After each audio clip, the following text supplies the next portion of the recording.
Well, I started life as an accountant.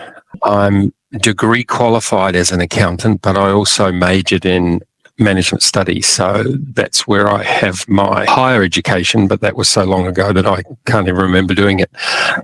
So I've worked in many industries. I've worked as an accountant. I've worked as a general manager. I've worked as a business manager. And so I'm very familiar with the ezyCollect space, which of course is accounts receivable automation, as well as being aware of all the other things. So I got out of accounting quite early and helped develop a software development company. So we developed applications for the early Macs and the early PCs. I then transitioned into owning and developing an advertising agency for a number of years and ended up in one of the big public advertising agency. And then I just found myself back in the ERP space selling Sage, MYBXO, MYB Acumatica, Sage Pascal. It's Pascal. It's been a long way. Just Sage. Let's just say ourselves Sage. Okay. And so I've never sold NetSuite. So then I used to live in Melbourne and commute to Sydney. And then so I decided that I just wanted to be resident in Melbourne all the time. So I got referred to ezyCollect and I joined them about 6 years ago, looking after the channel. And part of the channel is the NetSuite space. Now, ezyCollect developed, among others, the NetSuite API integration. Probably it would have been 6, 7, 8 years ago. It was one of the first. MYOB and NetSuite were the two first API integrations. So the partnership that we have with NetSuite and the NetSuite partner channel goes back a long way. When I first joined, I did not look after NetSuite. I just looked after the MYOB space, and that expanded into the Sage space and the SAP BB1 space. And then when the partner manager who looked after NetSuite left, they just rejigged the partner channel and I took on the NetSuite partners as well. So we work two ways with NetSuite. One is with the NetSuite direct people themselves, and we're part of that SDN network, the software development network, which you can log leads to, and you get an account there and you promote yourself through that, but also directly with the NetSuite partner channel themselves. So that was the good thing that came out of Suite Connect. I got to touch base with a lot of the partners as well, because in terms of NetSuite Australia-wide, it's very hard I'd literally be on the road all the time if I was visiting partners. So that's a quick snapshot of where I find myself in the NetSuite space. Wow. I think I might include a little bit about that, about yourself, since you did mention a bit about yourself there too. That's very impressive. And how your journey started as an accountant and how you proceeded in a way where you're identifying the challenges and then finding a solution to those challenges. So absolutely, that really shows... and that background over a long time in business in many roles, and having an advertising agency too, you get exposure to many different types of business models and how they present to the market and how their product works and how their manufacturing works. So it ideally places me when I talk to a partner's customer to be able to identify with what their problems are, what their business model is. There's very few things that I haven't come across or haven't seen. So it gives me that ability to mesh with potential clients and even partners to understand what their businesses are. That's right. So to tell you a bit about the podcast, if I say welcome to Beyond the Buzzwords. So this is the podcast where we get real about AI in business with no hype, no jargon, and it's not just about talking about the current trends or news in the AI space, but it's about practical conversations with leaders using AI to work smarter. So AI automation to save time and cost, and how leaders are applying it in business, leaders like yourself. So it is brought to you by EasyAI, and it's all about making tech work for people. So I would like to start by what I noticed in your LinkedIn profile. And you're highlighting the movie Sixth Sense, where Paul Sears sees dead people. And you're saying that you don't see dead people, but you see dead systems, dead functions, dead processes, and dying procedures that drag a company from its full potential. And to be able to sell a solution, you must be able to see a solution. I really like that. And I really love that you highlighted, because that clearly resonates what I'm hoping to do. I'm hoping to bridge that gap, identifying the current systems to finding ways where we can combine the human element side of things in a business, as well as bridging the gap to increasing the efficiency and working smarter. So this completely resonates with me. So I can see that you are highlighting the fact that you need to sell a solution. In order to sell a solution, you must be able to see a solution. Can you please explain more about this and what your take on how ezyCollect is able to do this? Look, it was quite interesting. I wrote that many years ago and I hold by it, but there was a quote I saw recently by Peter Drucker, the famed management consultant. And he said, there is surely nothing quite so useless as doing with great efficiency what should be not done at all. And I think a lot of companies are very good at making redundant processes better. I recall, look, I've gone into a number of companies as a general manager, and usually the first thing that you do is you go to each individual person, well, what do you do? Oh, I do this and I do this. Or why do you do that? And the number of times I've heard, well, because when I started this job, I was told to do this. And you say, but why? Well, I don't know. I was told to do it. Mm-hmm. And the classic cases of people that used to fill in data into spreadsheets every day. And I went into a company and the poor sales order person was working 14 hours a day because she just could not keep up. And I said, well, we're not processing that many orders. And she said, no, but from 8 o'clock to 11 o'clock every day, I have to do this spreadsheet. And I said, oh, who gets that? And she said, oh, well, such and such and such and such. And I go, but why do you do that? Oh, I don't know. I was just told to. And I said, well, keep doing it for the next week, but don't send it to anybody. And I came back to her the next week and I said, has anybody asked for it? And she said, well, no. And I said, well, stop doing it. And I came back to her a month later and I said, has anybody asked for it? And she said, no. So that was 3 hours a day, 2 days of her week was taken up doing something because she'd been told by the previous person to do this. But the reason behind doing it was long since lost and the use of it was now no longer existent. Yeah. And that applies to ezyCollect. Look, I would say we are using AI in ezyCollect more and more, and we're working towards a complete AI automated collection solution. That's probably a little bit down the track, but I would suggest to you that in the terms of what I think AI is, it really isn't intelligence. It's really automated tasks that can be done efficiently and automatically at a certain time and in a certain way.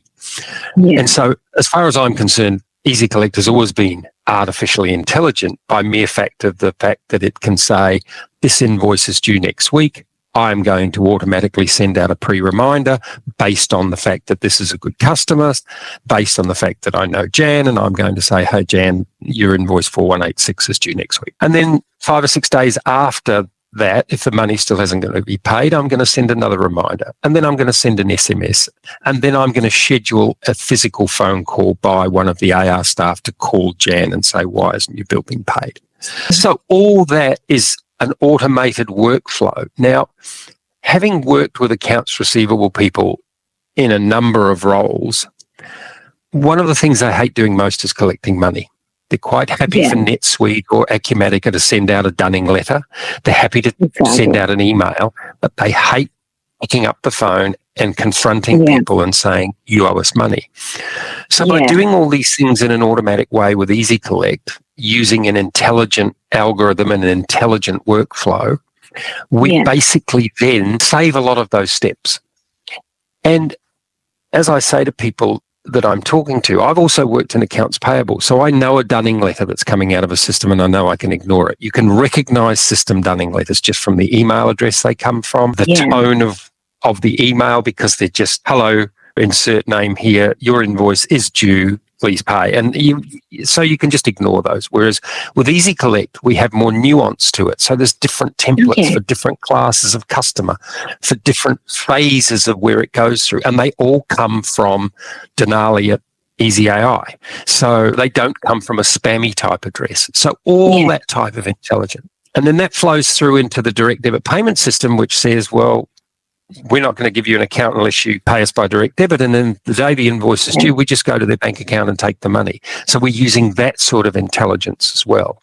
So that's really where, now on average, that will save people who've got 300 to 400 debtors, probably 2 days a week in chasing, sending out copy invoices. So not only is you get cash in the bank, but there is an efficiency gain in terms of time saved as well. So all that's basically using that, let's call it the intelligence of the algorithms, the AI, if you like, that I consider it to be. The purists will say AI is ChatGPT, but if you've ever used that, unless you're a capable person and you know how to structure a question and a follow-up question, you just get... And you won't get an answer. And people are just saying, hi, I'd like to send out a sales email to Jim. Can you please help me? And it goes, okay, here's a few templates. That's not intelligence. Right. That's just safe looking for it, right? So that's it in a bit of a nutshell.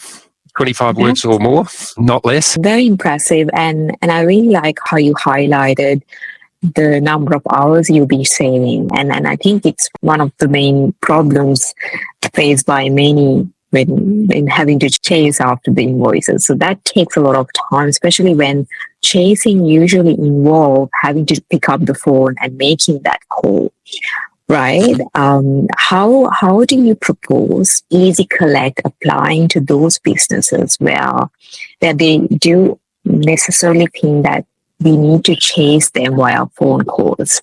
Because that's one of the things that many businesses, especially small to medium businesses, they do think that if we do not pick up the phone and call this particular person, they would not want to renew with us. So how do you suggest ezyCollect could help them in this situation and to think differently? I've come across that a lot where people go, oh no, we like a person-to-person contact and we call them, and I go, but two things. If you use the ezyCollect methodology, or the low-hanging fruit, the 70% of people that are late will pay. And I call it the squeaky wheel, which is a very, very old saying. The squeaky wheel gets the oil. You shouldn't have to pick up the phone to get people to pay your bill. You've provided goods, you provide a service, you are entitled to be paid on due date. And a lot of people overlook that. They go, oh, Denali's great, she's a good customer, but she always pays at 50 days, so we know we're going to get it at 50 days. Okay. And then you've got to call Denali to remind her that it's been 50 days. That's adding workload, and skilled accounts receivable people are hard to find. There's a shortage of the skill sets are going. And so if you can't find people that want to call people, you shouldn't have to get to that stage. You should send a polite pre-reminder. And you send a polite pre-reminder for a number of reasons. One is to ensure that Jan or Bill, who's in accounts, actually has the invoice. If accounts don't have the invoice and it hasn't been signed off or approved or okay to pay, there's nothing accounts can do about it. So that reminds them, and they go, no, I don't have your invoice. Well, could you go and check with Denali because we sent her the invoice 3 weeks ago. So they call you and you go, so sorry, yes, hang on, I've signed it off, I've approved it in the portal, here it is. Then it can go into a pay run. So you don't have to say you have to call for money means you're either tying up accounts people, or worse, you're tying up your salespeople, because quite often salespeople get involved in chasing for money. And my golden rule when I've been running companies is you never taint a salesperson's relationship with having to ask for money. They're two different roles. And so as a last resort, yes, you can use that relationship. So by using ezyCollect the way it's meant to, it's polite, persistent, and insistent. And once people know that you're not going to forget about them, they pay you on time because they go, oh, just pay Denali, will you? Because she's not going to forget this. The other flip side is you'd be amazed the number of people that don't chase $500 and $600 and $800 and $900 bills because they've got a lot of them and they're too small to put the resource into chasing. But if you look at their debtors ledger, they've got $60 or $70 or $100,000 worth of invoices under $1,000 that they're not chasing because they can never get around to it. ezyCollect takes care of all of that. So automation, it doesn't have a bad day. It doesn't have a sick day. It doesn't have an I'm too busy day. Things just go out when they're supposed to and people go, oh. And then, of course, we've got the payment portal as well where people can go and they can download their own invoice. They can download their own statement. They can pay their bills through the portal. If you ever do a podcast with an AR person, the bane of their existence is when someone calls and says, can I have a copy invoice? I have to go into NetSuite, find the invoice, create a PDF, send it out in an email. It doesn't sound much, does it? Might be 10 or 15 minutes, but they get 6 or 10 of those a day or a week.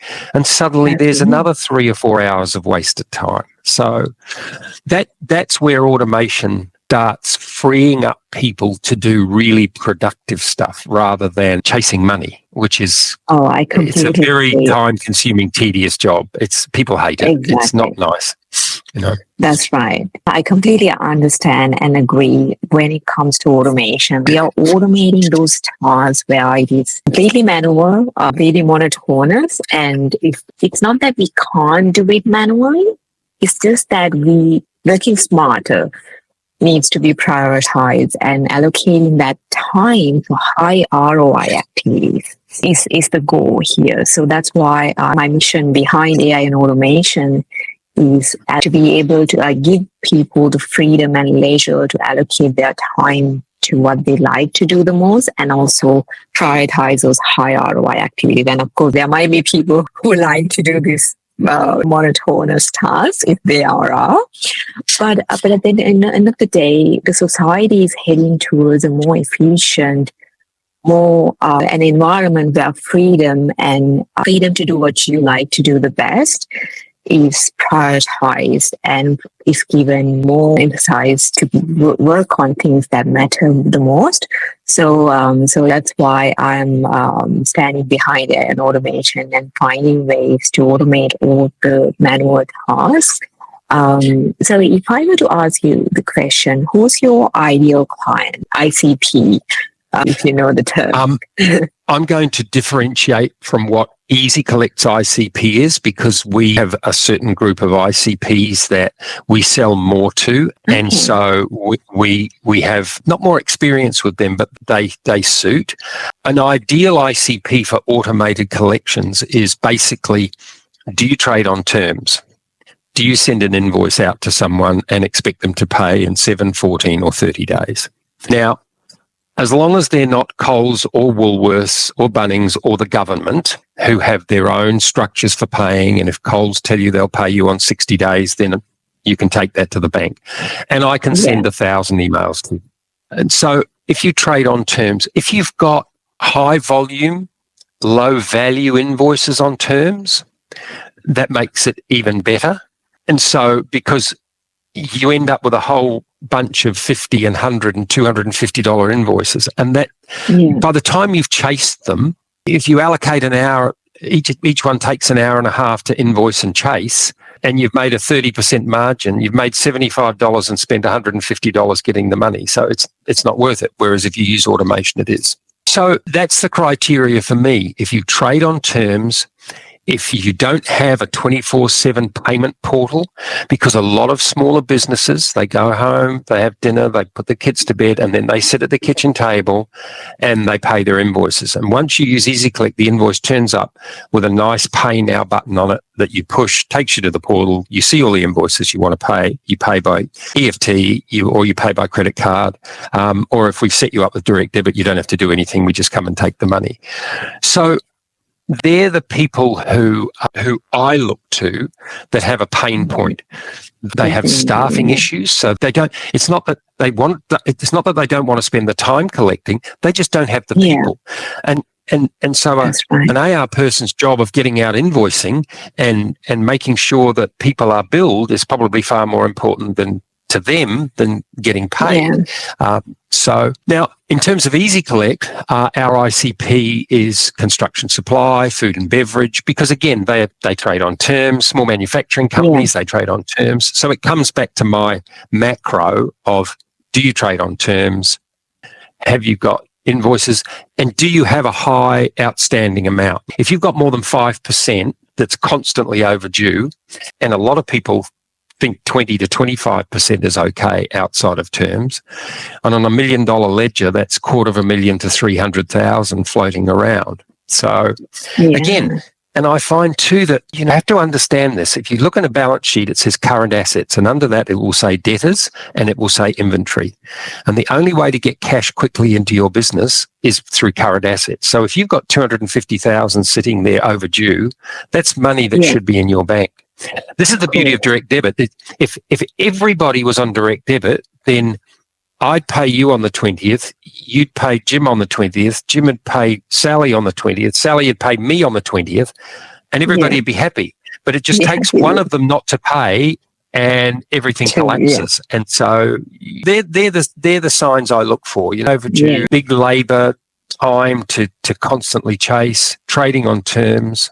And then we get into the risk analysis as well, which again is a lot of AI techniques, which was bringing in credit scores. And then we score your book. So we take what people are doing and we say, paying you and they're paying everybody else. That's a big green tick. They're a great customer. We do this scoring for a reason, because people go, oh, this customer wants a $10,000 credit limit. They've been with us for 5 years. They're a great customer. How do you know? You don't. They could just be paying you. And that's the second thing.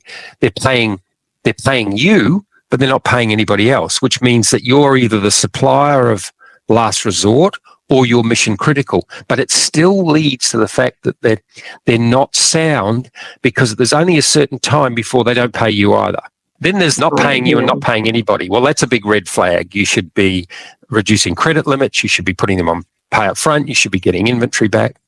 And the really interesting one is they're paying everyone, but they're not paying you, which again, using AI type metrics, says there's a relationship issue. Why aren't they paying you if they're paying everybody else? Your invoice is wrong. You're shipping the wrong goods. You didn't provide the services that you're invoicing them for.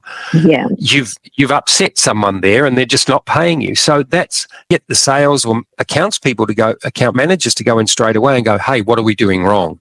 And see how those sorts of metrics and intelligence can actually help you reduce your risk, but also retain customers. So there's a whole bunch of stuff that we do as well. So that's quite interesting. Amazing. And there's a lot of intelligence. We should talk more about that. Intelligence that we are gathering through how do you facilitate, how do you grab this information? Do you ask customers while you're sending this template? We've done in Bradstreet, changed its name to Ilion, and Ilion have millions of data points that they collect. The same way they rank your credit score, they also rank ABN's credit score. But we make it more intelligent than that, because we take what the market's doing and then we overlay what their customers are doing, and out of that we then allocate whether they're a red, a green, red, or a green. I'll just put it in colours because it's easier. So that lets us know that, hey, you've got a lot of outstanding with this customer, but nobody else has. So therefore, there must be something wrong with what you're doing with this customer. So those metrics are updated on a monthly basis, so they're always current. And then we pull in other data like, are there any judgments against them? Have they changed their ABN? Have directors changed? All these little set of binoculars into the future that you can make a decision about their credit worthiness. It's always a big red flag if suddenly 2 out of 5 directors of a medium-sized company resign. That's a red flag. If they've changed their ABN number, that's a red flag. If they've got a judgment against them, well, they could have argued about it and they could have been found that they were on the wrong side, and but it's still, you get a judgment against you means that you've failed an awful lot. You haven't been able to negotiate. You haven't paid people. And so we put in real-time monitoring. So you get told about this in real time. It'll go ping, hey, this director's resigned. Hey, they've changed their office address. Why? They didn't tell us they were moving offices. That's interesting. They've moved from a 10,000 square metre warehouse to a 2,000 square metre warehouse. Why have they done that? So again, everything goes to, we never want a bad debt. Because that's it. It's all over then. You get 10 cents in the dollar, it's a failure. So everything that we can do, just because if someone stops paying you, we should have known that they were going to do that. If you're using Credit Insights, you should have known about that months in advance. I use Gene West as an example, right? Gene West just went broke last month. Well, using Credit Insights, you would have gone, hang on a minute, I need to go and get my stock back. I need to get my money now. They're on COD from now on because they look like they're going to go bad. And so they're all the things, again, call it AI if you want, but that's what we use metrics for. And then we use those information to put it in a magic pudding and say, here's an answer for you. So very powerful. That's very, I think that's the most effective way to analyze the whole reasons as to why people are not getting back to you and why they are not proceeding to the next steps in the invoice payment process. So the reason I asked you for the ICP is also to understand more about your business and what kind of businesses could benefit the most from ezyCollect. And also one of the main areas that I'm targeting in helping you connect with those people who could use your solutions. So that's where I try to bridge the gap, because I know there are so many businesses who, first of all, they lack the awareness around what AI could do. And most of the time, because the online mediums provide a lot of information regarding how you can use AI for businesses, how you can use AI for this, how you can use AI for that, and AI agents, and all the buzzwords deviate people from really making use of AI automation solutions and how people could use AI, because they do tend to think that they will have to learn about AI and implementing these solutions, building AI agents, for example. So, but small businesses or businesses in general does not have to really get their hands on in building these by themselves, because we don't try to build a washing machine ourselves. We would simply go to the shop and buy a washing machine and get it do its job, right? But this is something that I'm trying. These are misconceptions that that's quite, I would say, might be wasting our time, might be deviating us from really finding a solution to our problems quickly. And it's delaying because of the lack of awareness. So this is where I try to help businesses identify what their problem, and then provide a solution to their problems. So identifying those areas where they are spending a lot of time or cost and providing a solution to them that could help save their time and cost. And also, one of the areas that I'm focusing more and more nowadays is helping AI projects or AI products find their ideal customers and help them connect with those customers or clients and build relationships with them through automated growth system. So I call it the EasyAI growth engine. So this EasyAI growth engine mainly has different ways of connecting with your ideal customer, not only connecting, but it is more about building relationships with them. So building relationships with them through, for example, if we are to do this via LinkedIn, we would simply send them a connect request. So this involves targeted lead scraping and filtering through different AI you would ideally be using, but it all depends on your target audience, your ideal client profile, and we would look at the best place, like tools and best technologies to find these leads. And once we have a lead list, we would personalize that connection, personalize the messages we send. But before we send any messages to anyone, it's all about showing that we care about them. So we could automate these activities that we perform online in order to show that we care about them. So, for example, liking their content, for example, interacting with their posts on their posts. So these are things that we would do prior to sending any messages. And even if we do send a message after a couple of days of showing that we care, even if we view their profile on LinkedIn, for example, they could see us doing it. So we could connect, we could build a relationship with them via LinkedIn, via other social media profiles, or even emails. So we could warm up the email list and we could build a relationship with them. We could share them about what we are working on and how we can help. So these are tasks that I'm automating, mainly because AI projects need to be heard, or we need to build the awareness around these AI projects and how AI automation tools or platforms could help solve real world problems. So the way we do this is by building connections with your ideal client profile, and then through content creation in these social media platforms, we are providing value to the ideal client profile. So whenever you connect with someone, they can see your profile, they can see what you're posting.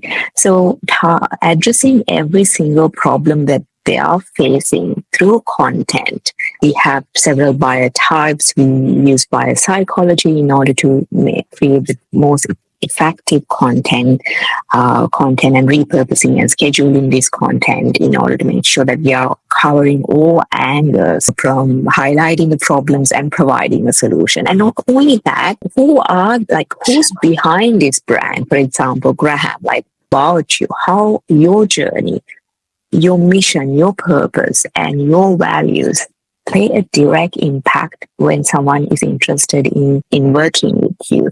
They want to work with people that resonate. They want to work with people who are specialized like yourself, who have experienced firsthand the problems that they're facing. And so they want to know the person behind the brand. And so these are things that we create as content in order to build that awareness. So first of all, we connect with them, we show that we care. So these are happening simultaneously.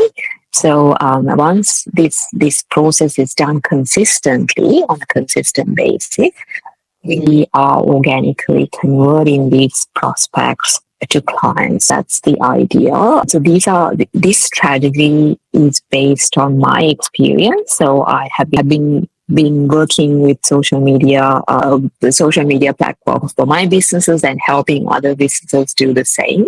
So as well as helping my professional career sometime back, ages ago, helping to my professional career by connecting with the right people, building relationships with them. So all of these experiences from connecting with people on LinkedIn for my professional career, as well as building businesses and helping tech startups connect with investors, prospects, and partners via building relationships, but not sending salesy pictures and email messages where no one's really opening or reading. Yeah, that time you're wasting on sending email messages or pitching online. This is a new improved strategy to make use of the connections that you're making to really establish a relationship with them, a long-lasting relationship while providing real information. I would love to share with you a presentation, but maybe definitely another time.